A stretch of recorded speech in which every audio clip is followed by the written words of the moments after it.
Ladies and gentlemen, our next event of the evening is a one-fall match with a 60-minute time limit.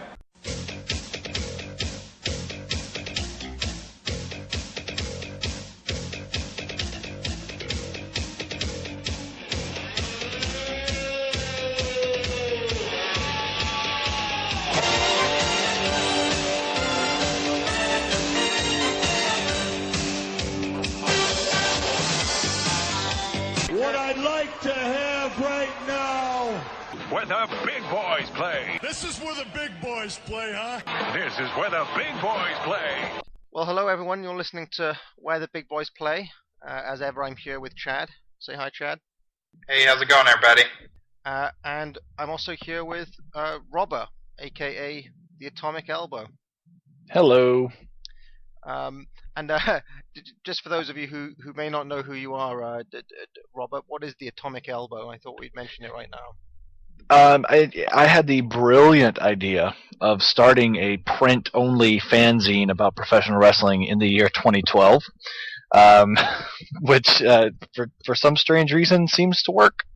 People like it, I guess. So I always said that I would keep doing it as long as people seem to still be interested. So as long as at least one person is asking about it, I've made the commitment. I'm going to keep doing it. So I do a print-based fanzine. I have a couple of websites and Twitter things like everybody else in the world. So that's me. What sort of circulation does the fanzine have? Is it? Barely triple digits, maybe 100, 120 copies per issue. It's getting bigger. That's nothing to complain about. That seems to be the perfect size for me. So but I mean, I'm not going to say no to it getting larger. Hint. No, well, I've yet to buy my issues, but I'm putting out there stuff I want for Christmas at the moment. It's just that moment when I have to face my wife and say, look, this is what I want. This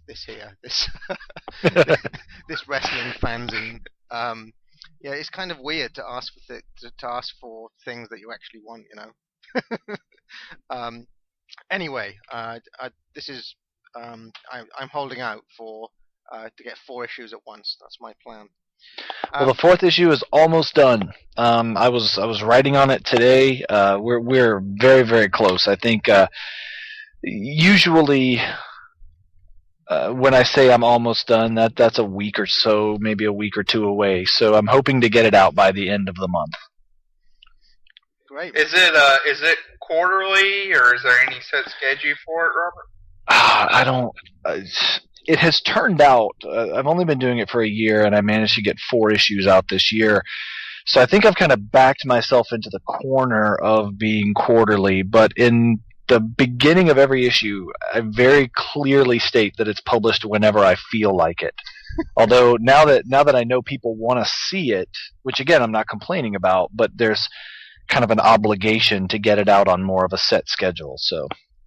Yeah, and what is the focus? I mean, is there any particular era or type of promotion that you focus on in the main, or is it just anything and everything? There's absolutely no focus. I try to invite contributors that do not share my biases, so it becomes a little more even-handed. But as long as it's even tangentially related to professional wrestling, then it has a place in there. Great. Well, I personally look forward to buying and receiving my copies in a couple of weeks. Fingers crossed. Okay, well, we will talk more to Robert in a second, but first there is some unfinished business from last time. As you know, Chad was busy with work last time out with some unforeseen business, right, Chad? I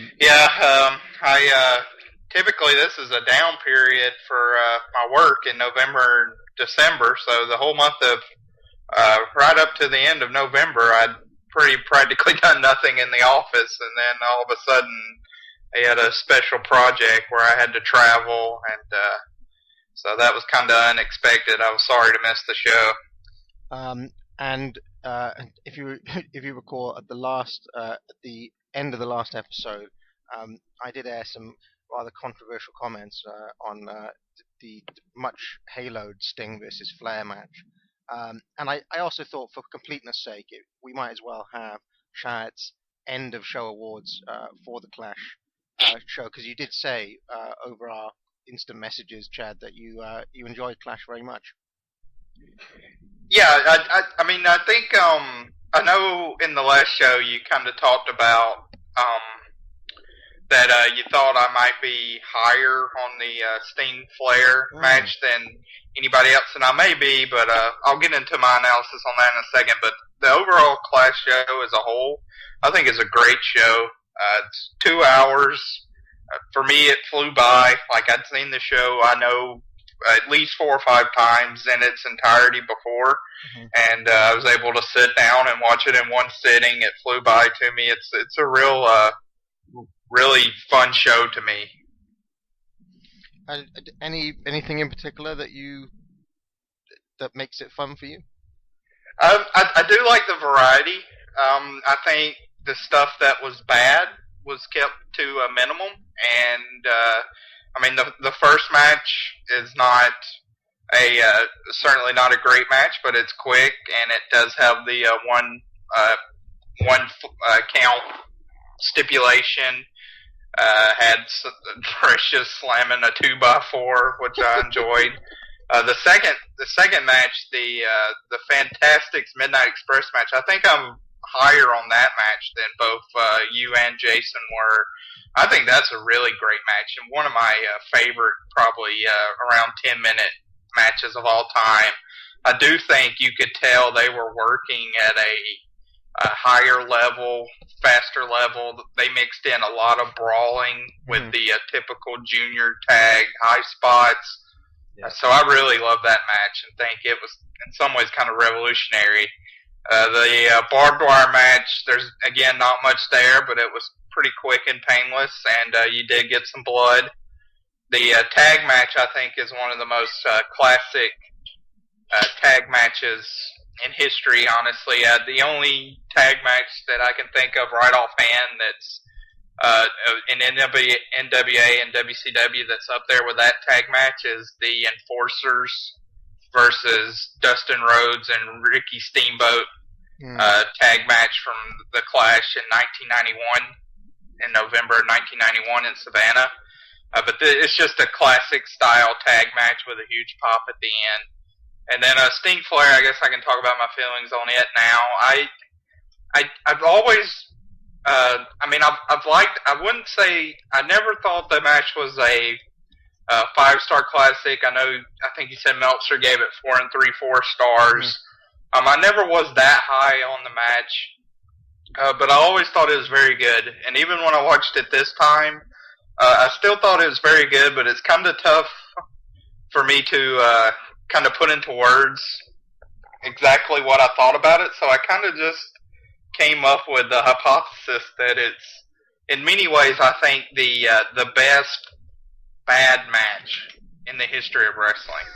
And by that I mean there's some curious booking choices. I know they definitely wanted to put Sting over huge, but at this point in his career, him working 45 minutes is asking a lot, especially with how much he led the match. There's some, spottiness within the match. Not everything was certainly executed perfectly. So you have that's kind of a detractor.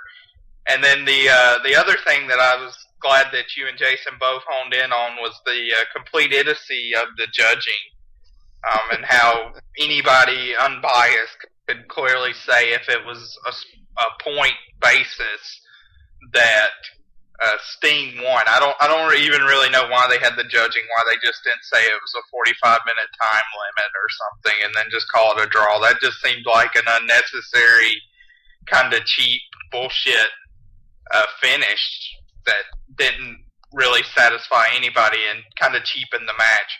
But I do think it was very good, and I think there's very few matches you can point to in wrestling history where you can kind of unequivocally say that a person was made in that match. Yeah.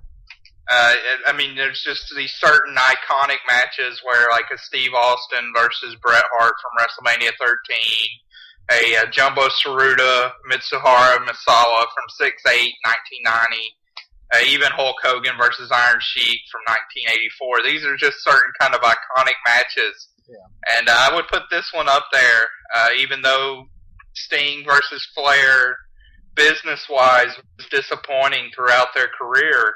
I thought this was a great match to really plateau Sting upwards towards the card, and it was definitely a stepping stone for him to have pretty much, I mean, he was kind of the baby face of the promotion for the next decade. Yeah. I mean, I do recognize why the match is historically important, but for me, it's just such a standard Flair match. Where, and I mean, I said it last time, but the fact is that Sting works that match on top for about 75% of the running time, and in 1988, he just doesn't have enough stuff to do to fill up that time. So there's a lot of repetition of the same spots again and again and again. It's not terribly interesting. I mean, would you agree with that? Or I definitely think there's some definite rinse and repeat. I mean, I think obviously if it was like around 30 minutes, it would have been better than 45 minutes. But I'm kind of, and I know in these podcasts I've talked about how I really can forego some execution mishaps and some maybe lackluster action as long as a good story is conveyed. Mm-hmm. And putting aside the judging fiasco, the actual story of the match of this young up-and-coming guy, you know, going toe-to-toe with the champion, I thought was really conveyed well. And so that's just kind of my mentality that they really put. I think Sting personally put a lot of effort in. I think I liked Flair's performance a whole lot more than you did. I thought he was, you know, I thought he did well in his role in this match. He wasn't on top for a lot of the match, but when he was, I thought he was effective and did mix in a few things, a lot of rope running, some kind of different submission type spots to keep the time going. Robert, do you have any thoughts on Clash 1, especially that iconic match? You know, I may be the wrong guy to ask about this because I've never liked Sting. I think that for some reason, I never saw him as having a definitive style, and I know that this is kind of the beginning of that arc. I will say that the Clash match that Chad mentioned in Savannah, I think that was Clash 17. When you said that, basically everything that I was hearing kind of shut down, because that is probably one of my favorite, if not my favorite match that I've ever seen. That is spectacular, but that's not what we're talking about now. You know, Flair and Sting is so formulaic at this point that going back and revisiting it, you kind of lose sense of the fact that this was special at the time. It's like listening to an influential band, it's like listening to a Ramones record now. Well, there have been hundreds of people who've done the same thing over and over and over, but contextually, if you were hearing it in 1978, 1979, it was fresh, it was new, it was exciting. And with the addition of the time that you're going forward and looking back at it, it loses a little bit of that luster. And I think that's kind of when I see these early Sting matches, or to be quite honest, most Sting matches, that's kind of the way I feel about it. I just never got, even as a kid, why he was so special. But I'll stop saying bad things about Sting now. It's quite topical, actually, because literally for the past week, on Pro Wrestling Only, there's been I've given up on it now, but there's been a whole debate about whether Sting should be in Meltzer's Wrestling Hall of Fame, the Wrestling Observer Hall of Fame. And I've come to the conclusion that no case can be made for Sting at all. I mean, he was on top. He was their top merchandise guy. He was, the face of the company for so long. I have nothing but admiration and respect for the fact that he's never worked, for Vince. And I think to have had a career as huge as his without that is unique. And in fact, he's probably the only person on that level who can say that he never, went up to New York, as they would say in the territory days. He has that kind of moral, string to his bow, but apparently he's never really drawn in his life. Well, and also it seems like he never. This is probably wrong, but my opinion, and I welcome the opportunity to see differently, is that he never had a clearly defined style of his own. It changed depending on who he was in the ring with. Ric Flair wrestles like Ric Flair, regardless of if he's facing Vader, if he's facing Hogan, if he's facing Sting, if he's facing Nikita Koloff. He is Ric Flair. And you can say that about a lot of these iconic wrestlers. You can say they have a clearly defined style, whether it's Jushin Thunder Liger or John Cena. They wrestle like Liger or Cena. But Sting, I think, changes up from, he doesn't make it his own. I mean, sure, he's got the splash and the Scorpion Deathlock and he's got the face paint, but there's just something missing there that I never really latched onto. Any thoughts on that, Chad? I mean, yeah, it's like a 5-page debate that really delves into intricate details. I will just say, kind of the Cliff Notes version, I just think, in a lot of ways, Sting, he was definitely the victim of a ton of bad circumstances throughout his career. Up into, even when he was a huge draw in the Crow angle, the only, tangible evidence you see of him as a draw, that obviously didn't end well with the Starrcade 97 finish. But in the same token, I don't think you can play the what-if game in a Hall of Fame, and it kind of is unfortunate and maybe unfair in some ways to Sting, but on the other side, I don't want to see him, get in and have a pass just because, essentially he was the face of a promotion that failed in a lot of areas and failed to make money. And what about Robert's idea that he has no discernible style of his own? I think that's a good point, actually, that I haven't really thought of. While Robert was talking about that, I went through and really thought about Sting's matches, and another thing with Sting in his matches too is it's very tough to remember kind of types of moves or certain high points within his matches. Like Flair, obviously has a repertoire of moves that we see in every match. Even somebody like Vader, you got like stiff shots, the Vader bomb, a ton of kind of different types of things that he can do.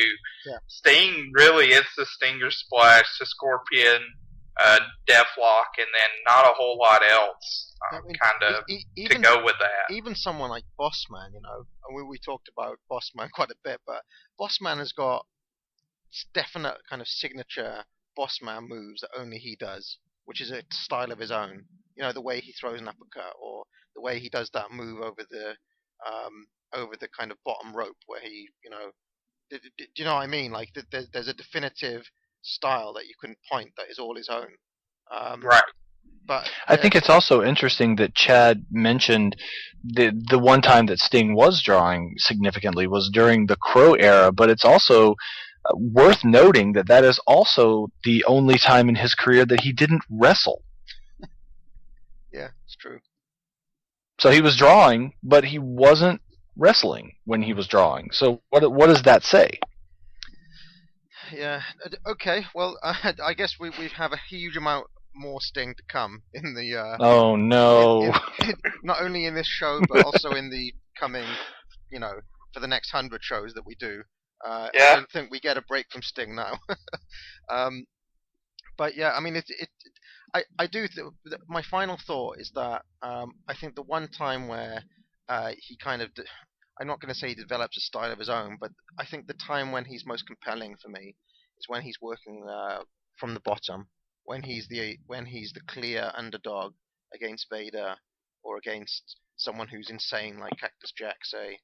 I think that's his best period as a worker, and like probably 92, 93, when he's in there against bigger opponents. Would you guys agree with that? That's probably the time where he's best as a worker, and is when he's kind of the underdog champ or challenger. I think that's accurate. I think also that it's well, I keep saying things are interesting, but that's because they are. It's interesting to me that the time that you kind of point out as his peak is when Flair left the company. So there had to be a clear, Flair's not around to main event the pay-per-views anymore. So let's get Sting in there, and that's maybe a case could be made, and I'm not the one to make it, but maybe a case could be made that Flair was holding him back. And what you saw in 91 and 92 was Sting freed from the shadow of this huge presence in NWA or WCW or whatever was going on at the time. Yeah. Okay, well, I look forward to getting to that period. Just before we move off this, Chad, have you got your end of show awards for Clash 1? Yeah, real quickly, kind of funny. Match of the night, I'm going with the tag match, the Arn and Tully versus Wyndham Luger tag match. As I stated, I think that's pretty much if somebody said look up a Southern tag team match and point me towards one that followed that style faithfully, I would point them towards that match with a great ending. MVP, kind of funny that we've had this long discussion because I am going to pick Sting as my MVP of this show. Just because, I mean, in this show, he was thrown into the deep waters. And I do think this night he was able to swim and perform very well and did a lot of goodwill for himself and for his career. So he is my MVP of the show. The Billy Graham Award, I didn't think there was a clear cut. I did love Sandy Scott. I thought that was genius, but I don't want to copy that. So I will go with the Warlord just because in that tag match there was a couple of instances, even though we didn't see a lot of him in that match because the camera was flying around so frantically. There was a couple of instances where I was able to pick up on him being out of position, essentially just hugging Dusty, not doing any offense. So he was pretty bad in that match, so he will get my least valuable performer award. And it's funny you say that, because I think earlier this week I watched the Warlord's career match against the Rockers in January of 1990. I think he's pretty good in that match. You've seen that match too, right, Chad? Yeah. I would say if there's a better Powers of Pain match, period, I have not seen it than that match. Okay, so before we get into Crockett Cup 88, Robert, whenever we have a guest in the hot seat for the first time, we do like to ask them to go through their history as a wrestling fan. So when did you start watching, and to tell us your journey as a...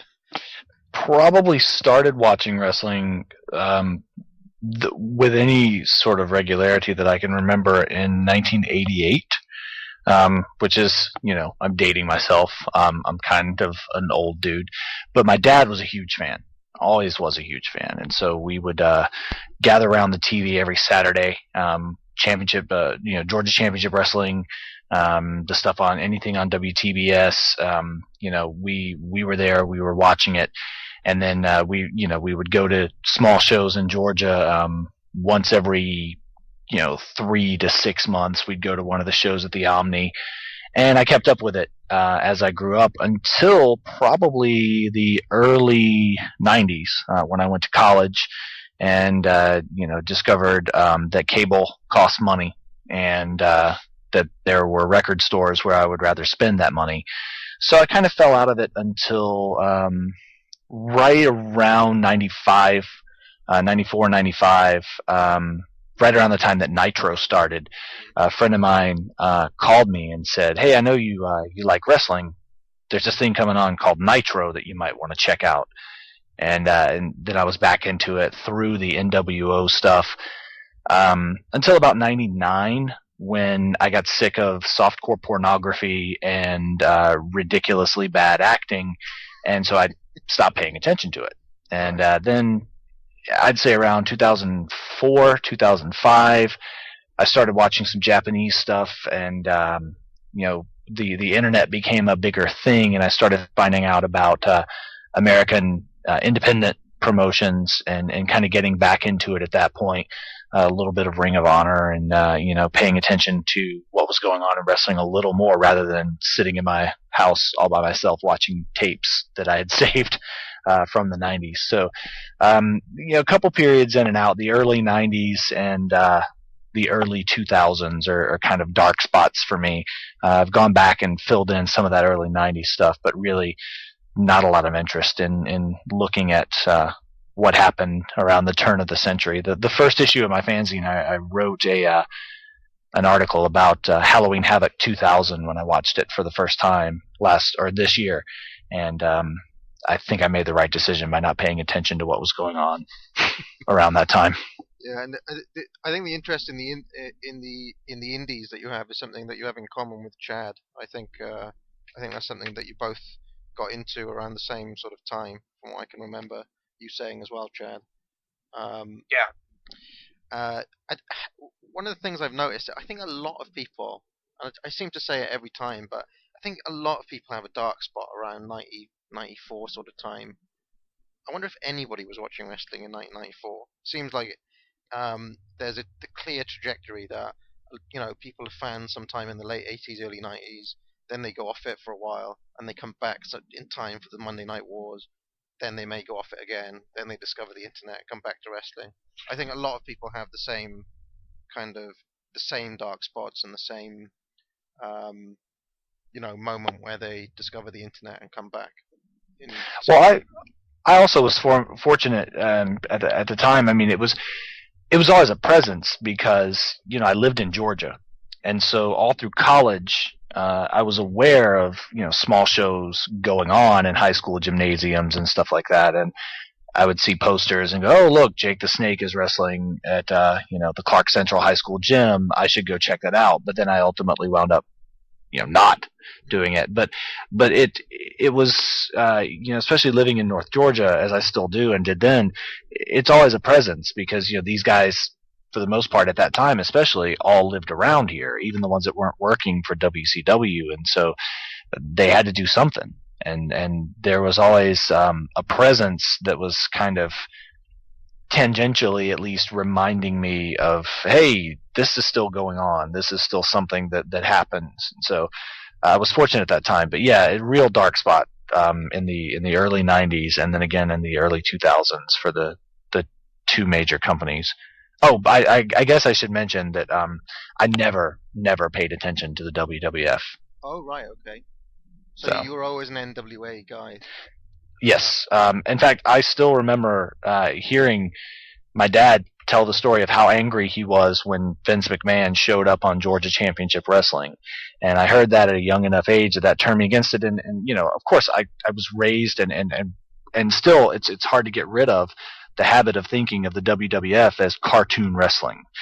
Even though WCW gave us Arachnaman and Norman the Lunatic, I still think of the WCW as wrestling and the WWF as cartoons.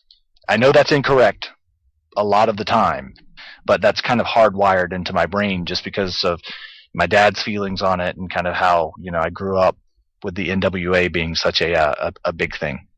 Chad, you're from Georgia too, right? Yeah. I lived. I'm in more West Georgia. Right now I live in Noonan, Georgia, which I don't know if Robert knows where that's at. It's about 35 miles south of Atlanta. But yeah, born and raised in Carrollton, Georgia, which is about 50 miles west of Atlanta. Do you ever go to the Peach State wrestling shows? Yeah, at the VFW down there. I have. It's the best thing.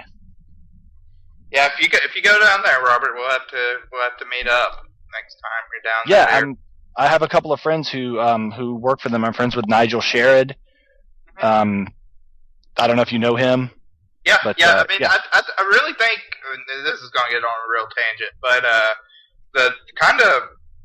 I think there's kind of been a good renaissance in this kind of little metro Atlanta area for wrestling. I know in the early 2000s you had NWA Wildside and not a whole lot else, and now there's a lot of people. You know, a lot of little promotions kind of sprinkled with wrestlers that are known by nobody, but are actually very good, very fundamentally sound, can know how to work a crowd, which, still here in Georgia, you're able to do that. You're not dealing with a completely smart crowd, so they're able to work a crowd and get some experience. So it's pretty enjoyable to go. Yeah, I love going to Carrollton. I've been to Peach State several times. I like Rampage in Middle Georgia and Warner Robins. Yeah. I think they've got some people. Luke Gallows works there. Kyle Matthews is an amazing wrestler. He's doing stuff there. AJ Steele, Murder One. I mean, it's really, really good stuff in Georgia. So. Yeah, and Chad, I was just going to ask, is that mindset that Robert was talking about, that he kind of inherited from his dad, something that you recognize? Was that something that you picked up from any of your folks, or that you recognize? Yeah, I mean, as I talked about, kind of my trajectory as a fan is a little different, because my dad, while he was definitely a more casual type fan, he was not somebody that followed it closely, but my grandfather was a huge fan.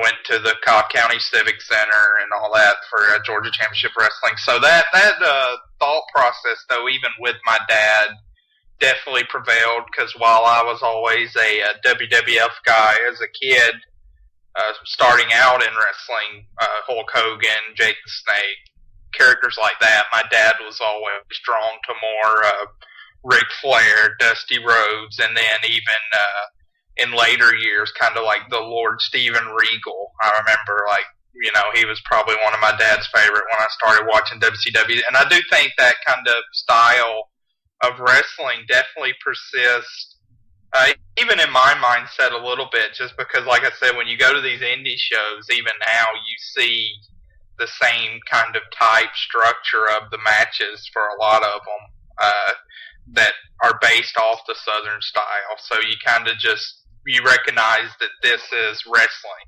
because you've just seen so much of it down here. Yeah, I always say the best way to judge the quality of a wrestling show is to count the number of old ladies in the front row. And the higher that number is, the better the show is that you're at. Hey, yeah, I mean, they draw pretty good too. I mean, it's kind of. I mean, we've kind of gotten into this area where if you're anybody that listens to this podcast, quite frankly, or goes to websites like Pro Wrestling Only, knows what Ring of Honor ROH is. But Peach State, they draw at least a couple hundred, up to. I was at a show earlier this year that was about 800 in attendance. That's more than Ring of Honor has drawn, or as much as they draw to many of their shows. So it's not like it's a few scattered fans and, you're just watching it for your own enjoyment. They still able to draw a decent sized crowd. And you're talking about in a place like Carrollton, which is a 30,000 people town. So they're able to still draw consistently. Yeah, I can't say enough good stuff about Peach State Wrestling Alliance. I have never had anything but fun every time I've been there, and yeah, it's great. And to put that figure into context of 800, I mean, at some points in '92 and '93, WCW were drawing less than 500 people to some of their house shows. So, I mean, it's a pretty respectable crowd, I think. One thing I was going to mention about the old women, Robert, is have you ever seen any Mid-South?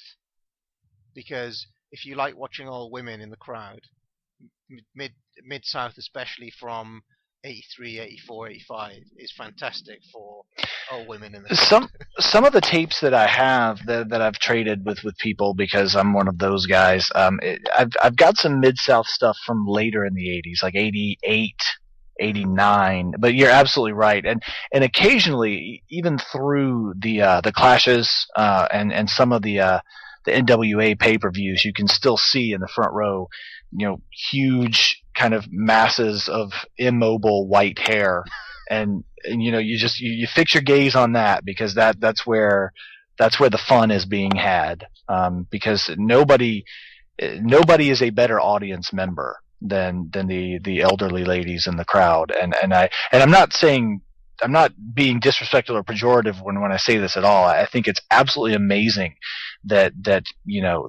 is what these ladies love, because usually, especially in the South, the older ladies are always quite proper and well mannered. But man, you get a wrestler in front of them they don't like, and it is just, it's like this monster has been unleashed, and it's amazing. It's really great. Well, if you do manage to track down some of the earlier Mid-South stuff, there's a particular old couple, and I know, Chad, I'm pretty sure you've seen some of this footage. There's a particular old couple who are like front center every show, and they must have gone every week. And you can see the guy there. He's sitting in his cowboy hat, and he's got the old woman with him. And I had a lot of fun watching those two guys. Match after match. Anyway, shall we get into the Crockett Cup? That's what we're here for. We're a good half an hour into this, and there's still 15 matches to go. So, the Crockett Cup. This is the third Crockett Cup Senior Memorial Tag Team Tournament, and it happened in April 22nd and 23rd in 1988. And it was split over two venues. So I think the earlier rounds took place in the Greenville Memorial Auditorium. Where's Greenville? South Carolina. Yeah. And the kind of final portion of the show was in the Greensboro Coliseum. As this, I think we all watched the 2-hour VHS version, right? I did, yeah. Yes, that is what I saw. So, as this started, I don't know if either of you two guys have seen any soccer at all, football as I call it. But as this started, the Crockett Cup was featured quite prominently in the opening titles. And if you look up the UEFA Champions League trophy, or the European Cup as it's known, the Crockett Cup and the European Cup look almost identical. Very, very similar trophy design there, which is quite striking as this tape started. So Tony and Jim Ross are on commentary again, and I'm quite enjoying these two as a partnership. They work quite well. Although, frankly, I don't think Tony's bringing a lot to the table at this point. I'm quite enjoying Jim Ross on commentary, as we'll get onto. As the first match starts, I couldn't believe it. I almost marked out, because Jimmy Valiant is back, and he's still dancing, and he's still quite over. What did you think when Jimmy Valiant came out, Chad? Because I know he's your favourite.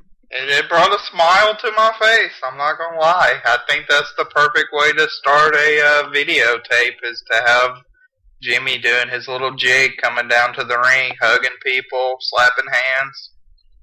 So, Meltzer actually says in the newsletter that Valiant has pretty much been banned from TV at this point, and he's been relegated to C-team duty in a few towns. So I'm actually surprised that he's still under contract. I actually thought he'd left, to be honest. So yeah, I mean, we didn't even know if he was still around, because he hadn't been on one of these releases or any of the big shows in forever. But here he is, tagging with the Mighty Wilbur. Who is this guy, Mighty Wilbur? I thought for a second that it might be Uncle Elmer in a wig, but did anybody know anything about this guy? I don't. He looked familiar though, and I thought that he might be. Well, there's a lot of people that I thought that he might be, but looking him up on the internet, because that's what we do, is almost a lost cause, because I couldn't really find anything with a cursory search. I'm sure there's people out there yelling right now that know exactly where to go to do it. But here's what I did. I went to Wikipedia and looked at the Crockett Cup results, and his name isn't a link. And so if that's not a thing, then my knowledge is lost. No clue what's going on with this guy. And I could Google him right now, but I'm worried that might overtax my computer and I would hang up on you guys. So that's not going to happen either. Any wiser, Chad? Do you know any better? I think this was the first and perhaps only time I'd ever seen him in my life. Yeah, and it's a curious thing about look like a generic fat dude. I'm sure Robert can probably relate, being from Georgia, that we've seen quite a few Mighty Wilburs, so I think he may have a familiar look just from. Yeah, I mean, I probably saw 8 dudes that look like him today. So he could have been any one of them. Well, as a professional researcher of sorts, I'm always interested by the limitations of the internet, especially when it comes to things like this. So, the internet is a great mine of information for the same information. So, if you look up Jake the Snake Roberts, for example, you can go to probably about 15 million websites that have the same information about Jake the Snake Roberts on it. And whatever inaccuracies are in the first article are probably reproduced in every other article on Jake the Snake Roberts. And then you get a guy like Mighty Wilbur who nobody knows anything about, and you can't find. Well, yeah, nobody knows anything anymore. Everybody just knows how to find stuff out. Right. Yeah. I mean, as somebody who, I'm getting sick of writing an essays. Basically, just go to the library. You cannot find proper research just by looking on Google. Anyway, let's move beyond that particular bugbear of mine. So we have Jimmy Valiant and the Mighty Wilbur versus Team Old, Ivan Koloff and Dick Murdoch. And we get a brief shine segment from Valiant, and it's really brief on Koloff. Murdoch comes in, but quickly gets the upper hand. He tags Koloff back in, who quickly loses it again, because Ivan Koloff seemingly can only ever sell in matches. But then what happens? Wilbur manages to get a clothesline. I think we get a clip or something, because out of nowhere, Ivan gets a sickle for the 3 on Valiant. I didn't even know that Ivan Koloff did the sickle, to be honest. But that's it. Any thoughts on this match, Robert? Well, it establishes a trope that they go back to for the rest of this videotape, where there are hundreds of shots of fans, and the cameraman always zeroes in on the attractive ladies, and Tony Schiavone gets to say stuff like, "Oh, hello there," and be gross about it.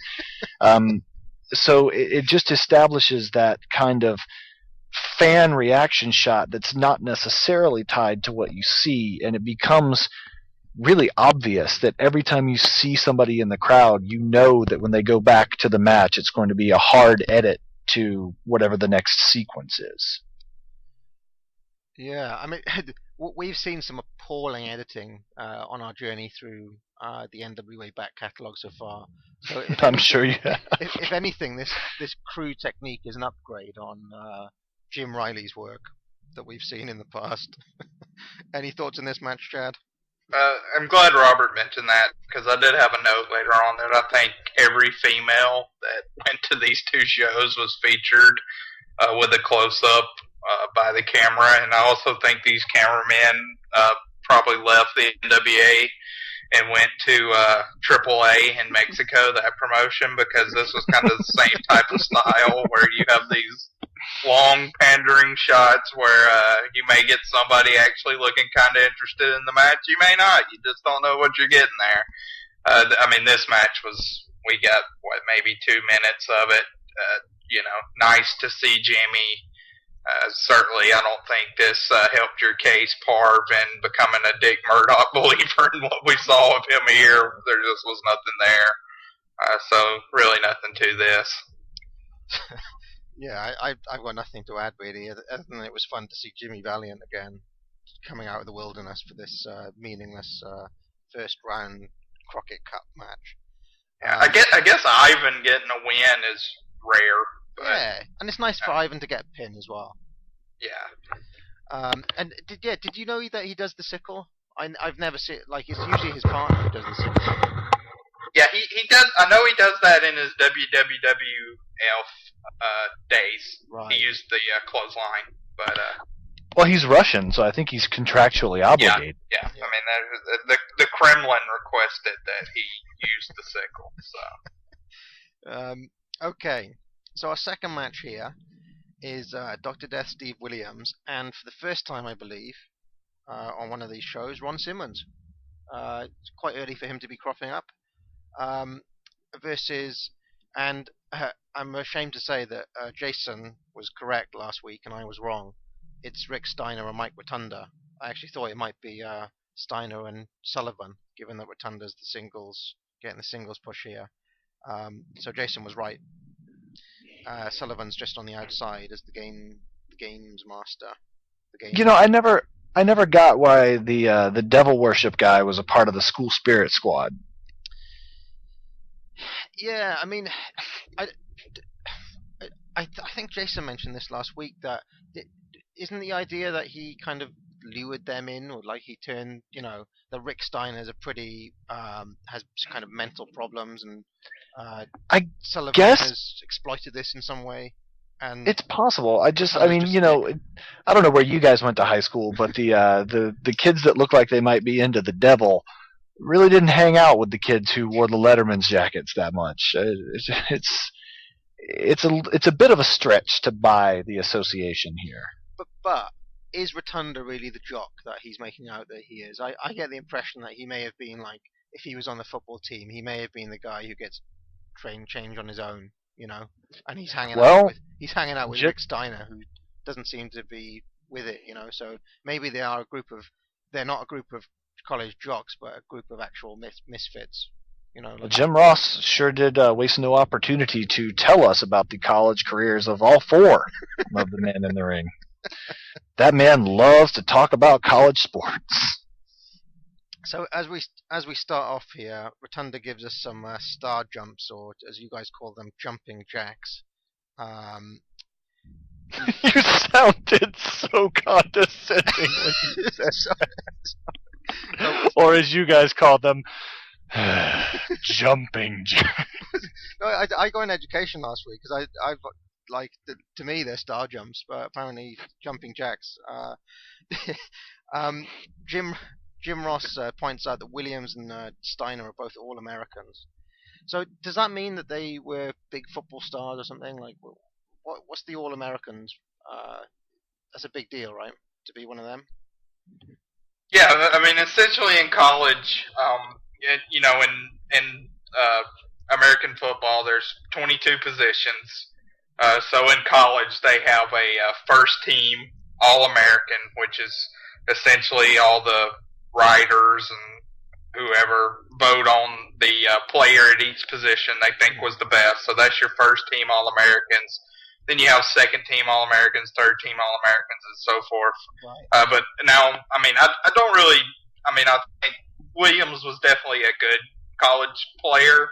But now Simmons, he actually finished, I think, fifth maybe in the Heisman Trophy voting, which the Heisman Trophy is the highest honor you can win as a college athlete. It's basically the MVP award for the college football season.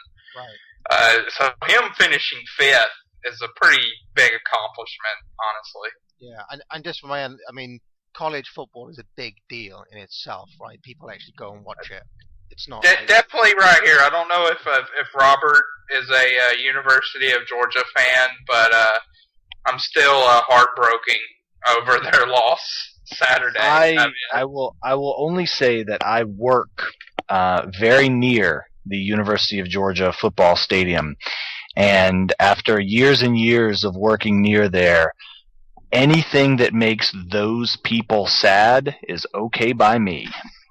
Oh, it's terrible. Okay. You're dissing on the alma mater, Robert. I still live in Athens.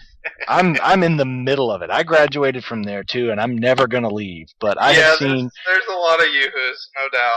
I have seen more grown men vomit and urinate on sidewalks. I just sorry, man.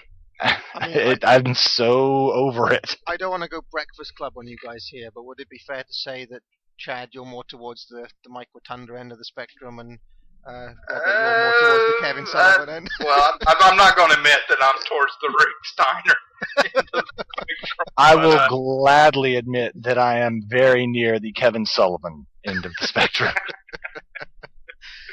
Okay, so maybe more the Scott Steiner for me, honestly.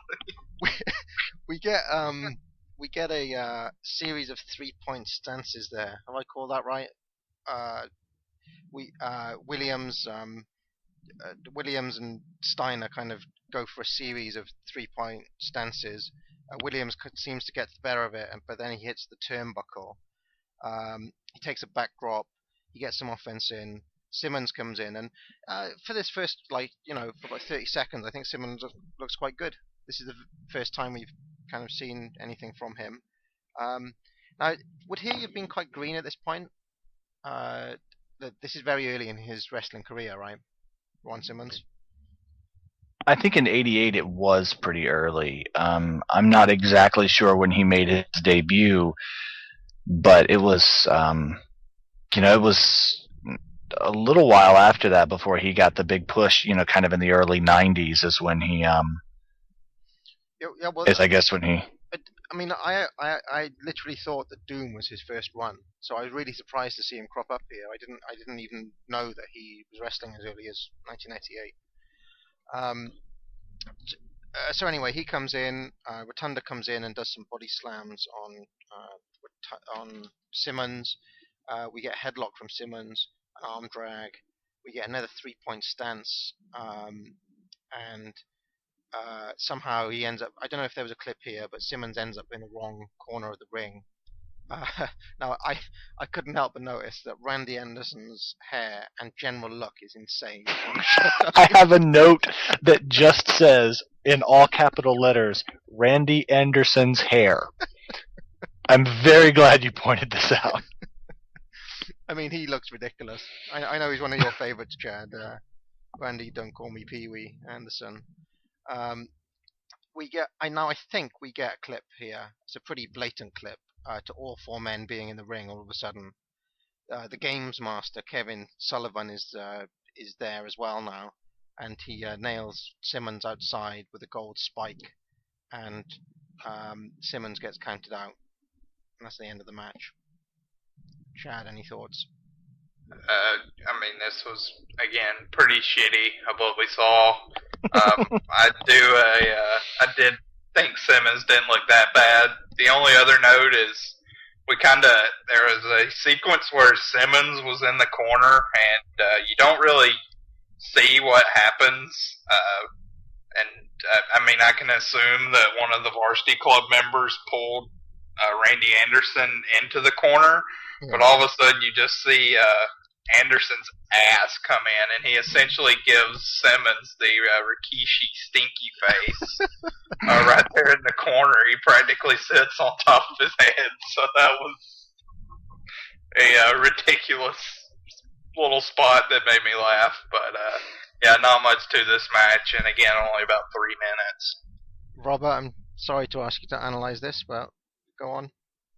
Any thoughts? Oh, every time I see Steve Williams, he looks terrifying to me, legitimately frightening. He and Terry Gordy are two wrestlers that I always have thought that those guys are legitimate, just badasses. I mean, there's I'm still terrified of them. I'm an adult, grown human with a family, and I'm still terrified of Steve Williams and Terry Gordy. I think that they're really frightening men. And also Ron Simmons. I mean, you can tell from this that he's destined for. I mean, honestly, in this match, even though it is not very good, you can look at Ron Simmons and tell that he has a future, and I think, could be forgiven for thinking that his future was greater than what it turned out to actually be, just based on his physique and his presence and kind of the way he's by no means great in this match, but you could look at this guy and tell that things are going to happen. Yeah, he definitely has a certain star power already, and this is the first time we've seen him. I'd agree with that. Okay.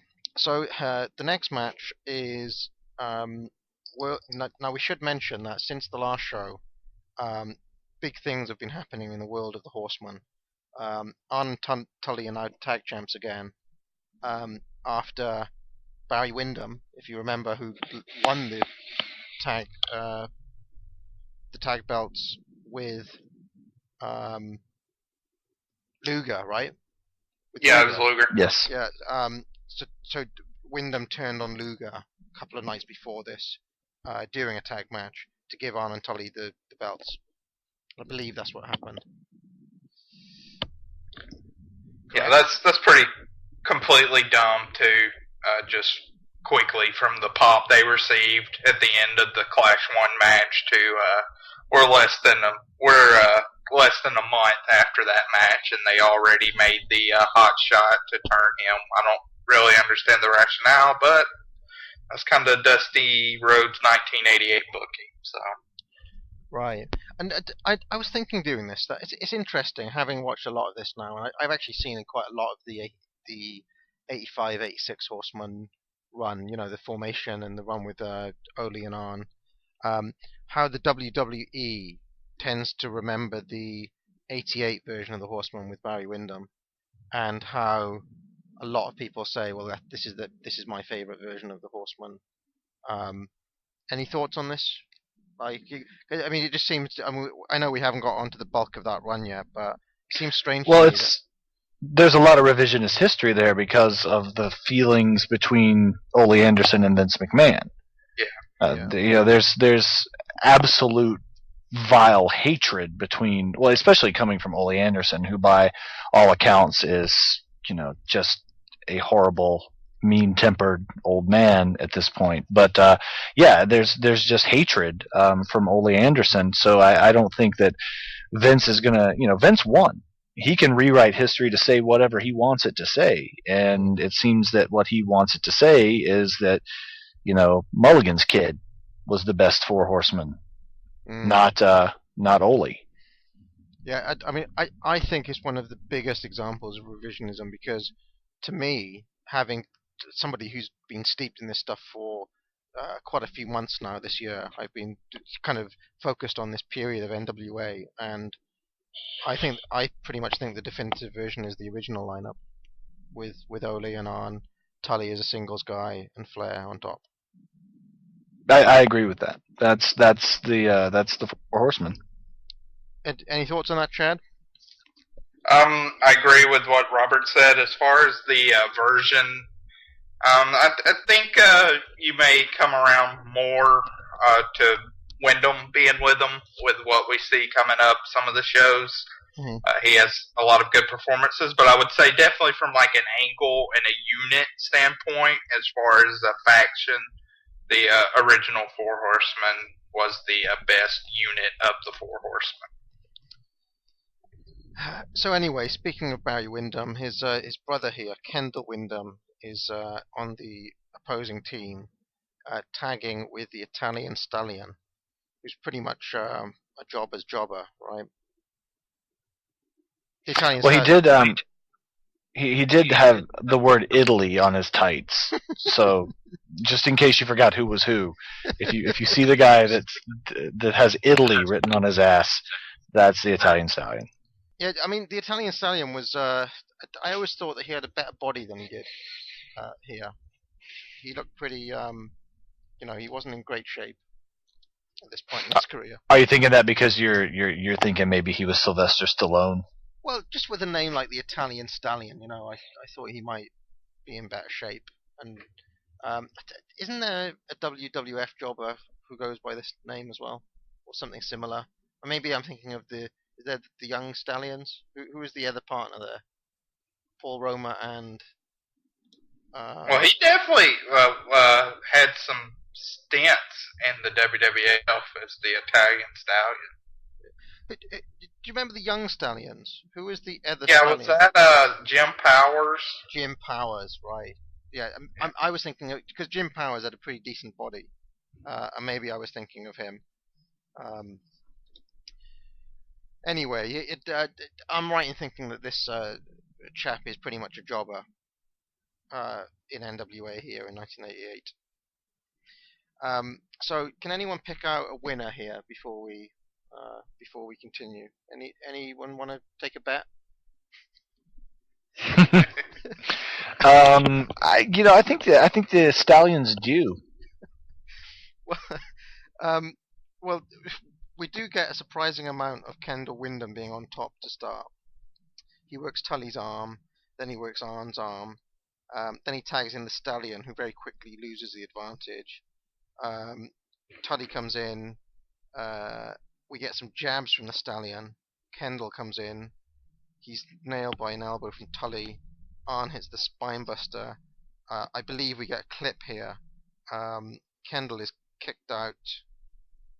We get a hot tag to the Stallion. A brief comeback. But Arn hits the DDT for the 1-2-3. And I think the mark of a true jobber is if you're going out to Arn's DDT. I think a move like Arn's DDT is only gonna is one of those moves that will never ever in a million years put out a guy like Sting, for example.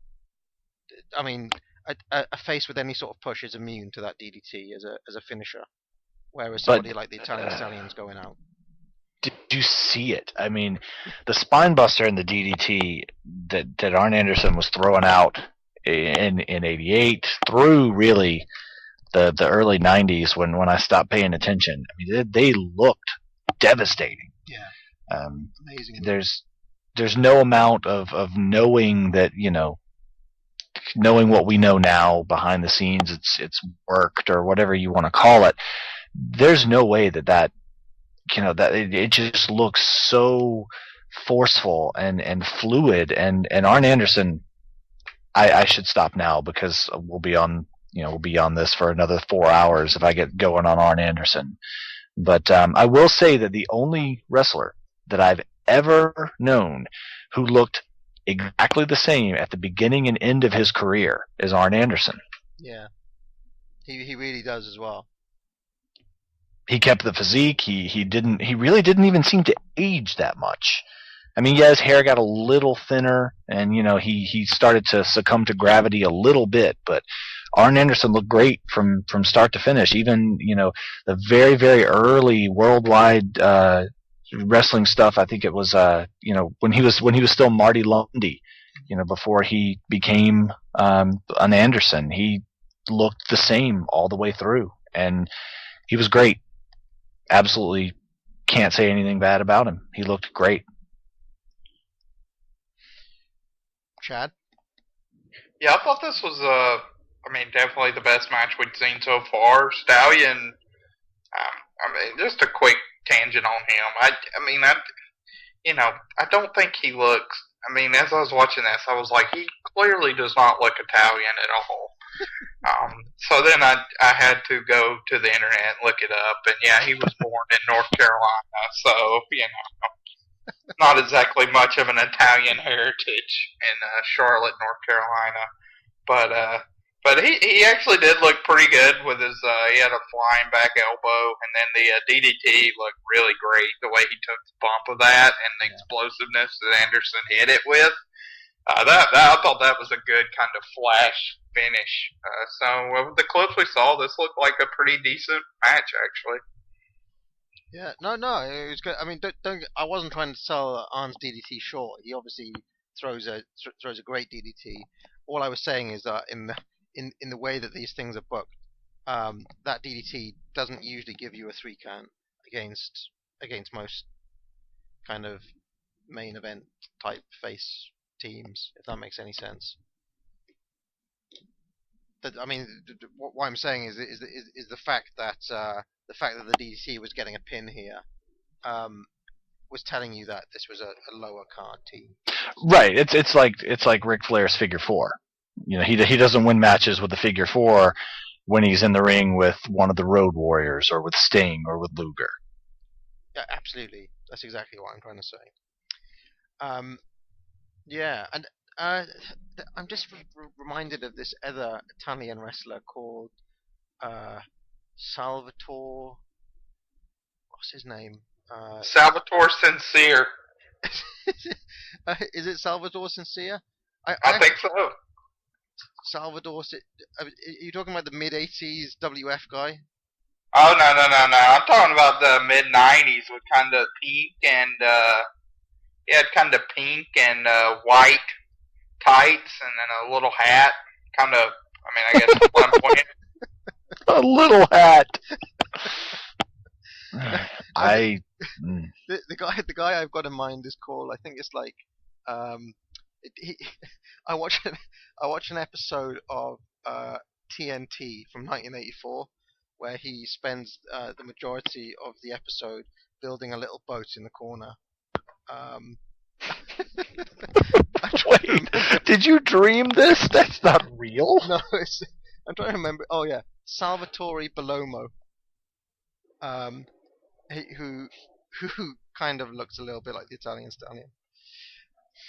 And was pretty much a kind of jobber like him as well. Anyway, let's move on. Because we get now the Road Warriors versus the Jive Tones, a tag team that we've not encountered before. But it's our old friend Pez Whatley, aka Shaska Whatley, tagging with Tiger Conway here. Do teams get any lower mid-card than this, do you think? Guys, I'm going to come clean with you. Pez Whatley is probably on my top 10 list of favorite wrestlers ever. I'm sorry. It gets that reaction every time I say it. I don't know what it is about him. I will admit that he's not good. I will admit that his physique could use some work. I love Pistol Pez Shaska. I just do. So, sorry. I mean, maybe the podcast is over now. But that's the truth. And he looks terrible in this match. Just messy. He stinks everything up. And of course, the Road Warriors are going to tear him and Tiger Conway apart. But I love the Jive Tones, but especially Pez Whatley. I love that guy. Sorry. Well, I'll just say it. I'll just mention what happens in this. You guys hate me so much now. It's great. No, I mean, I'm not the sort of fan that I'm happy when people love Pez Whatley. I'm not the sort of smart fan who'll get angry about something like this. I do find it quite funny though, because I can't really think about much about Pez Whatley that there is to like. I mean, he's kind of like, I hate to say this, but he's kind of like a shit Coco Beware.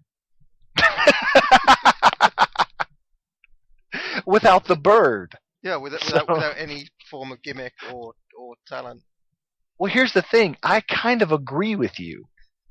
but I cannot explain it. I can't back it up, and I can't justify it. But I love him. Every time I see him, I just light up. Really happy about him. So in this match, the Warriors dominate the start. Hawk gorilla presses Conway. Animal comes in. The jive tones get on top for a while, and they go for a double leg sweep, which is on Animal, which is reversed. Hawk comes in. He drop kicks Whatley. That gets a 2 count, and then he hits a clothesline from the top on Shaska for the pin. Chad, any thoughts on this, or on Robert's love of Pistol Pez Whatley? He can have that. I got a feeling the boat that is filled with Pez Whatley love is there's kind of a saying, more dancing room for me. There's definitely a lot of dancing room for Robert with that one. I think if you want to point to a match where you will see no selling from the Road Warriors, this is as good a match as any to point to, because there's about 2 minutes of them practically throwing these guys around and then picking up the victory. It's just occurred to me, do you think Robert is possibly the world's biggest Pez Whatley fan, just based on the fact that he likes him? I don't know, and it's kind of, I guess I've never really had. I'm kind of jealous in some ways because I mean, obviously with these podcasts, it's kind of become a running joke of my Jimmy Valiant love. But you know, Jimmy definitely had a lot of fans, but I can't really think of anybody else. You know, it's like, I guess there is somebody out there that's the world's biggest, Quang fan, or just, somebody. But I've never had that, so I get not a bad market to kind of, find your niche in. I'm sure there's a lot of available guys you can be a champion of, but kind of interesting. Yeah, I know we don't do a lot in the way of asking for feedback on this show, but if you're the world's biggest Tiger Conway fan, write to us and we'll give you a shout out on this show. Maybe we should. I do think that legitimately, Robert, you're probably in the world's top 5 Pez Whatley fans. If not, if we're handing out the title of world's biggest Pez Whatley fan, I will gladly accept it. Nobody else wants it. Oh well, I mean, but I bet you there's some diehard there somewhere. There's probably some dude, his mum or something, who's a bigger fan. I'll take that challenge. So the next match is Larry Zbyszko versus the fantastic Larry Zbyszko and Al Perez with Gary Hart versus the Fantastics. And this is our first look at Al Perez. He works over Rogers to start. We get a scoop slam from Zbyszko. Rogers comes back with a drop kick and an arm drag. Fulton comes in. Perez comes back in. We get a nice back and forth stuff between those two. We get a German suplex from Perez, which gets a 1 count. And I was surprised to see the German suplex busted out by Perez there. I actually think Perez looks quite good during this match. I thought he looked great. Are you going to proclaim you're the world? Well, I mean, see, the thing is that in a world where people like Dylan from Pro Wrestling Only exist, you know that there's some big Perez, champion out there somewhere, because he can actually work a little bit on this evidence. But Pez Whatley, he's the sort of guy that, that's a real niche there. Anyway, so Zbyszko comes in. We get a shoulder breaker from him. The heels kind of do a good job on Fulton here. Fulton gets a flash pin with an inside cradle on Zbyszko as Rogers drop kicks Perez out of the ring for the win. So, Robert, any thoughts on this one? Tommy Rogers is really good at the not reversal, but coming out of the back body drop and landing on his feet. even though this match was heavily edited, we saw that about 2 or 3 times, and don't want to ruin anything for anybody, but we're going to see it again. It was also there was a sequence in the middle of what we saw of this match where Fulton and Perez were in the ring, and it was really quick and high energy and very well done. Obviously, you have to wonder how much was edited out of that, but the two of those guys in the ring worked really well together, and it was really enjoyable. Chad? Yeah, I agree with that. This again, the clips that we're seeing got getting progressively better, and I really loved the finish of this match. I thought it was a really clever finish where Fulton goes for the little roll up on Zbyszko. Perez catches his arm, which is a smart move, and then you just see Tommy Rogers come out of nowhere and nail Perez right in the face with a drop kick. He goes flying, and then we pick up the Fantastics pick up the victory. I was kind of a little surprised to see Zbyszko get pinned, since we just saw him win the Western States Heritage title. We all know how prestigious that belt was. So to see him get pinned 3 months later, I was kind of surprised that Perez didn't take the fall. But I really loved that finish. I thought it was clever, unique. I don't think I'd ever seen it done before. So this was some fun clips. My thing I was most surprised by was Perez. He actually looked like a decent hand in this match. I've never really heard much about this guy, but he seemed alright to me.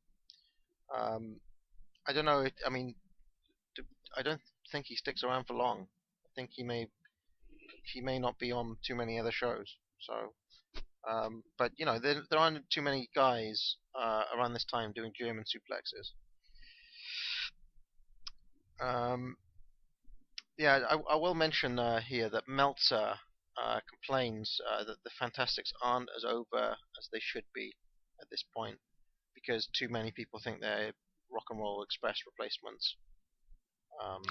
But the crowd seemed to love them on their way to the ring. I mean, that hug lap around the ring before they got it, and Turner Home Video wanted you to see all of that because this match must have had some real dead spots in it for us to have gotten the entirety of the Fantastics entrance.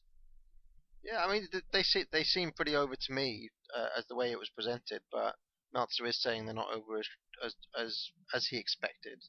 They aren't over nearly as well as I expected, he says, because too many little girls see them as Rock and Roll Express replacements. Now, I wonder if any little girls in 1988 were discerning enough to think that the Fantastics were Rock and Roll Express replacements. The young girls that Meltzer created in that audience, in his imagination when he was writing this, they definitely did. Because I'm sure the preteen girls thought exactly the way Dave Meltzer thought when they were approaching their wrestling. I mean, objectively speaking, if I was a little girl in 1988, I'd prefer the Fantastics to the Rock and Roll Express. Because, as I've said many times, the Rock and Roll Express, as two men, just are not. There's no way in hell that they're sex symbols. I think it's one of the great strokes of booking genius that those guys ever got over as being men that girls scream out, looking the way that they do. At least the Fantastics are pretty. I think Rogers is a pretty good-looking guy. If I was to pick, who's the best-looking wrestler on the show, it'd probably be between Rogers and Luger, maybe. I don't know. Maybe we can introduce an award at the end of today's show, best-looking wrestler. Pez Whatley. I guess Ron Simmons. Big Murdoch. I guess Ron Simmons may be in with a shout of that. Okay. So the next match here we get Sting and Luger. Wyndham's now a horseman. So, and I think in the scheduling for this show originally, Sting was meant to be tagging with Ronnie Garvin, and Luger was meant to be tagging with Wyndham. but instead Luger tags with Sting in a team that will endure across many different eras of wrestling, as we'll see. And as you were talking about great tag matches, I'm still a fan of the Luger Sting versus Steiner's match, the famous one from 1991. But I guess we'll come on to that in a couple of years. So Sting and Luger versus Ivan Koloff and Dick Murdoch, who have Paul Jones in their corner. And Ross calls this a match of young versus old. Luger dominates Ivan to start. He goes to gorilla press him, but can't quite kind of get it, so he decides to slam him down on the canvas instead. Sting comes in, he does an armbar. Murdoch comes in and does a hammerlock. Sting breaks it, slams him. Murdoch comes back. Ivan distracts the ref as Murdoch chokes Sting with a chain. We get a great kind of cheaty little sequence from the wily old heels here.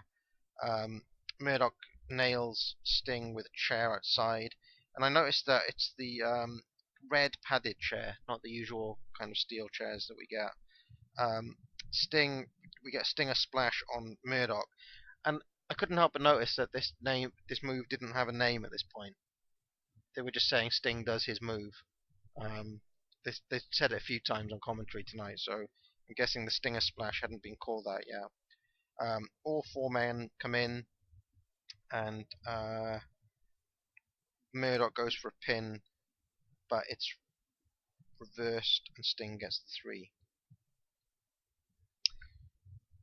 Chad, I'll go to you first on this one. This, again, I thought was fine.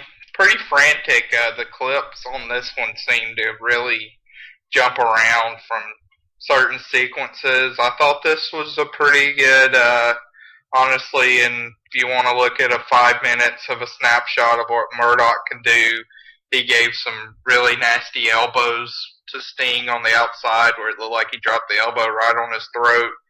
I loved his kind of goofy selling of the Stinger splash where he kind of wobbled out like he was just, he's in a saloon and got shot in the OK Corral, kind of wobbled out and then fell forward. So that's really the main takeaway from this match that I had. Robert? I mean, it's hard for me to get on board with Luger or Sting. I even wrote about this in the notes that I was taking, that while I was watching this match, I got an email that my gas bill was available to view online, and I actually clicked on it. So maybe I guess I'd rather watch my gas bill than this match. Okay. Well, I mean, I did notice that there were quite a lot of references by Jim Ross on commentary to how much Dick Murdoch drinks. He says, like, he mentioned that, he mentioned, like, Murdoch's weight at some point, give or take a 6-pack that he might have had the night before. There was quite a lot of this kind of notion of him as a kind of barroom drinker type guy. So is that part of Murdoch's overall kind of gimmick, if he has one, or image? Yeah. I mean, I think he's basically known as kind of essentially one of these kind of cowboys that if you frequent bars around this area, you're gonna see kind of a Murdoch type character if you go to the right one. Somebody who's kind of sitting in the corner. And Murdoch was a loudmouth and a boaster too in a lot of his promos. So, that's why I think in a lot of ways the characteristics of Murdoch's character and gimmick I'm really able to resonate with because I've seen it so many times. And Luger wasn't in this match much at all. This was mostly Sting versus a couple of guys. I don't remember. And again, I was definitely reading my gas bill for part of it, but it just didn't seem like Luger was really a huge part of this match. Yeah. And the clips we saw, he didn't do a lot. And the power slam situation, that did not look good. So, That was kind of weird. And I wonder, because they're wrestling multiple times tonight, or are they? I can't. Was this at the Greensboro show or the night before? I guess it would have been the night before, right? There's no real excuse for it. This is a round 1 or round 2 match, I think. So it would have happened on the 22nd. Let's see their I mean, this is another thing that goes to the overhaul tape. It was so hard to get a sense of any sort of brackets, any sort of rounds, because like when in the horsemen match, it said they advanced to round 3. Yeah, this says that Lex Luger and Sting advanced to round 3, but this is the first time we've seen them, so it's just a kind of a disaster to keep up with what the hell's going on with this whole tournament. And this is a general point about JCP style presentation on these tapes versus the WWF style, where, I mean, WrestleMania 4, for example, you always have a very clear sense of the tournament brackets. Right. Progressing. That's exactly what I was thinking. I mean, we are 1 month from WrestleMania 4, where you had, Vanna White every 10 minutes going over the bracket and ignoring the advances of Gene Okerlund. So I don't understand here. I mean, it doesn't take much to put up a little graphic to show where we're at. And some very basic points of presentation. Like, for example, how about a little clip of the Barry Windham turn near the start of this match? So crucial to providing a little bit of context to what the hell's going on for much of the evening. Vince. Yeah, I mean, because, and again, this is maybe getting ahead of myself, but they had no problem showing us the entire final match of the Bunkhouse Stampede, which had nothing to do with the tag tournament. But I don't know. I mean, again, totally nonsensical. And Chad and I have actually come across this before, where in the middle of, I think it was the last Crockett Cup, they showed us 3 Magnum TA matches that had nothing to do with the tournament at all. And that actually happened about 18 months before the tape was released. So, yeah, this is I just think they have no clue as to. It's not difficult to see why, when you look at things like this, why WWF kind of won this particular war when it comes to just really basic points of presentation that they don't get right. Fans, for all of us here at WCW Center Stage, for Cowboy Bill Watts and the American Dream Dusty Rhodes, I'm Jim Ross saying good night, everybody.